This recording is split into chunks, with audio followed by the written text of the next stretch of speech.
Good morning, America. This is Lindsay Holston with SPS, back at it again. Hey, I'm really excited to sit right here and be able to share and just give me some time to unpack a great story that talks about where we are right now today and what the future is going to be looking like. I'm here at East Lansing High School, if you haven't noticed. Hey, that makes sense. I'm just a few minutes away, right down the road, and I'm here to kind of paint a picture for you guys. And it's a picture of SPS, but also another great individual as well, and we'll talk about that in a second. Let's go back 7 years ago, and I remember going over to the Boys and Girls Club to see a really good friend of mine who was very emphatic about his passion of helping young people. Always been like that. That's why we connected. And fast forward, we go and we have these different experiences. He's an official, so I'm out here leaving Governor Granholm's office in my shirt and tie, being part of the political establishment, getting out on the court in the community, because I'm learning the community too here in Lansing some 7, 8, 10 plus years ago. And I hear somebody kind of chirping. One of the refs got some extra words for me as I'm getting up and down the court. I said, okay, I got to see who this guy is right here. Same thing going forward.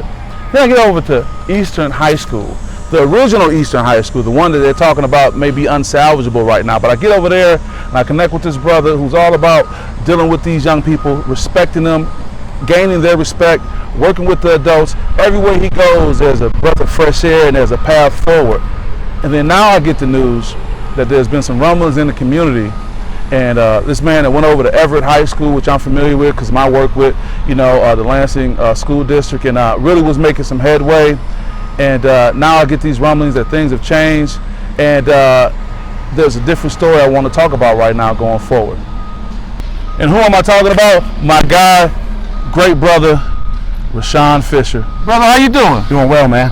Always good seeing you. I'm excited to have you on SPS, my platform. We've done this in the past. We've had a different kind of backdrop, but always back against the wall, huh? Them brick walls. Last time we were over at auto school and it said love on the back. Absolutely. And that's probably the same thing saying East Lansing High School. Tell me what's going on with you. Well, man, community relations, getting out here in the community. Like you shared a little bit earlier, I've been doing this now for 10 years. Change has come, and there are some things that I'm actually rewriting the next chapter in my book. That's huge, man. First of all, we'll talk about from a sports psychology standpoint how exciting but yet potentially scary that is. And secondly, what are you putting into this community relation discussion that you're talking about? Because in today's days of times of cell phones being removed from the classroom, this type of serious anger that these young people seem to display towards one another, and they need some soothing support, and just the days and times of where we are in America and in the world right now. So talk about how all those are playing a role into your next steps going forward. Well, there's a word that I use on a daily basis, and that's called consistency. You talked a little bit earlier about where you came from and how we met at the Boys and Girls Club. Man, it's interesting how you learn the basic things, from tying your shoes to saying hello to being able to look someone in the eye when you talk to them. Being consistent. I've given 20 plus years of my life to working with youth, and I've made an effort to make sure that I could be a rock for them. I could be a safe place for them, a sounding board for them. And I've found myself through the years, they call it life. You keep on living, eventually you're going to keep on living and seeing and learning more things. Yeah.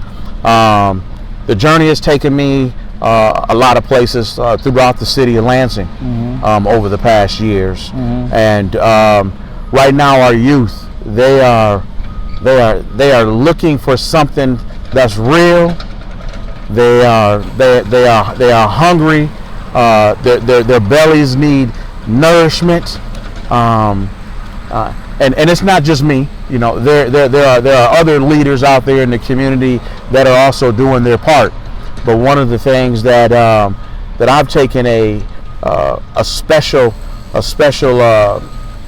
effort in is being someone that's consistent, someone that's available to them, and someone that can bring them resources in many different ways. Well, I have to maintain my journalistic integrity, and when you say consistency, and I hear you talking about being with these young people, and I know I've been in those schools. I've been in those halls. Me and you've kind of been back to back. Yeah, at back times. to back. Yeah, we've been through it. My brother, you That's know. right. Been So through it. when you talk about the emotional toll and the emotional capacity necessary to be consistent with these young people all the time, how do you do that? Because it is not an easy task. I look in the camera and I say that with wholeheartedly, but you seem to maintain that. And then also, let me add this part. Why everywhere you go, you don't have to be introduced. Somebody saying, Coach Fish, Coach Fish. Well, there's a saying. There's a saying that I use a lot of times, and you've heard it before. And I'm not going to take ownership of it, but it's teamwork makes the dream work. That man, you know what? Listen, we all heard it, but he made it known. He embodies it. So when I hear it, I think of you. I heard somebody else. I heard an elected official say. I said, "No, that's what Fish say. That's what Fish be on." But I think that's right. And so me knowing you, how do you continuously bring in? Because there are people who are going to be looking at you and the role you're going to be playing in this community going forward. East Lansing is not knowing you and may have heard of you, but how do you bring the team together so it can work? Well, it's a day-to-day effort. It's like a puzzle piece. It's going to take some time. It's going to take effort. It's going to take patience. It's going to take commitment. Rome wasn't built in a day. Yeah. But we got microwaves now. We want something quick, fast. Yeah, and that is true. And that's one of the things that a lot of young people want today. Is they want it now. They want it hot, and they want it now. They want it now. But one of the things that I've been able to do with a community. Again, you're going to always hear me talk about the community, because the things that have happened to me over the past 10 years were not just because of me, but it was because of us. I just try to make sure that I get up every day and be consistent. I listen.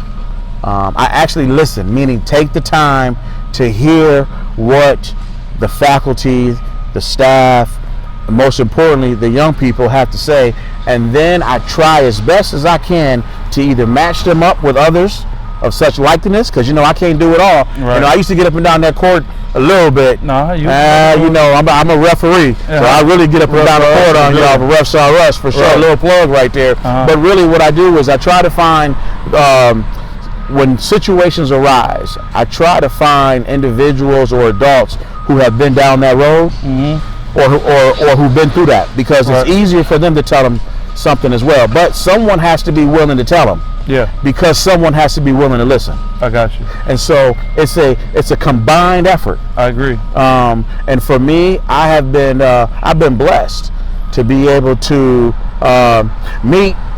We're talking about 7 years, man. Appreciate you. That's how we started. But out. wait a minute, before we even do that, because I know you always give me my love and we give each other these flowers. One thing you didn't mention in your process. See, I know you. Okay. I know your background, brother. You didn't mention anything about your law enforcement status. You didn't mention anything about your recognition. I remember when you had to be away for weeks at a time. I got to go out here and get your certification, and we bringing all the law enforcement. I mean, I know that background, having that experience as well in the degree with the military.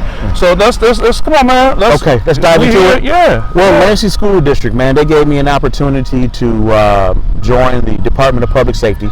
And within that, there are some things requirements that had to be done, must-haves. And one of the requirements is to obtain your MCOS license. For those of you that don't know, that MCOS is the license that you have to go get certified training. 300 questions. Can't miss too many now. Hey, my man was up here like these. I'm getting ready for that thing. And learning how to apply the law in any situation that you're in. Now, I'm going to sit here and tell you, have I always did it by the book all the time? No. Was my heart right in doing it by the book? Yes. But you had to learn first the basics. The foundation. Going to school, and that was a school down in Schoolcraft, Detroit area. Mandatory training, you had to do it. Myself, along with others in the Department of Public Safety, it's a mandatory training. Went through that training. And then not just going through that, but then just day-to-day things, being on time at work, getting perfect attendance. People know they can rely on you. People know that they can rely on you. And if Fish ain't there, what's going on?